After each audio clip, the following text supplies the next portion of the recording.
विशेष खंडपीठांची स्थापना होणार आहे। सुप्रीम कोर्टाने आदेश दिले आणि त्यानंतर हा निर्णय घेतलेला आहे। अटकपूर्व जामीन अर्जांवर सुनावणी करण्यासाठी 4 नवीन विशेष खंडपीठांची स्थापना केली जाणार आहे। अत्यंत महत्त्वाचा हा निर्णय म्हणावा लागेल।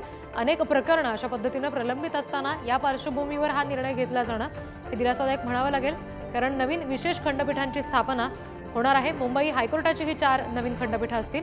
सुप्रीम कोर्टाने याबाबतचे आदेश दिले होते, त्यानंतर हा एक अत्यंत महत्त्वाचा निर्णय घेतला गेलाय। अटकपूर्व जामीन अर्जांवर सुनावणी करण्यासाठी 4 नवीन विशेष ही खंडपीठं स्थापन केली जातील।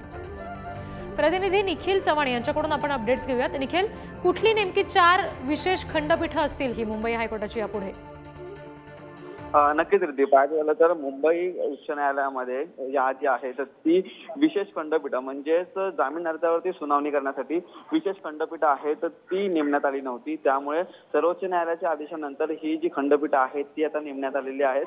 अटकपूर्व जामीन अर्जासाठी 4 नवीन खंडपीठ आहेत, ती म्हणजे न्यायमूर्ती RN लड्ढा, न्यायमूर्ती शिवकुमार डिगे, न्यायमूर्ती KC संत आणि न्यायमूर्ती SV मारणे।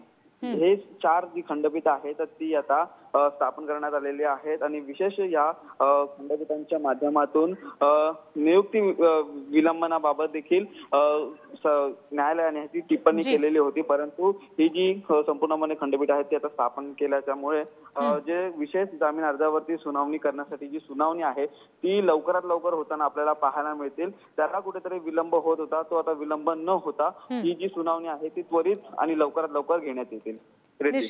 निश्चित निखिल, धन्यवाद दिलेल्या सगळ्या तपशिलांसाठी। आपण बघतोय मुंबई हायकोर्टाच्या 4 विशेष खंडपीठांची ही स्थापना होणार आहे। जे अटकपूर्व जामीन अर्जाची सुनावणी आहे त्या संदर्भात लवकर निर्णय घेतले जावेत, त्याच्यात सुसूत्रता यावी म्हणून ही नवीन विशेष खंडपीठं स्थापन होणार आहेत।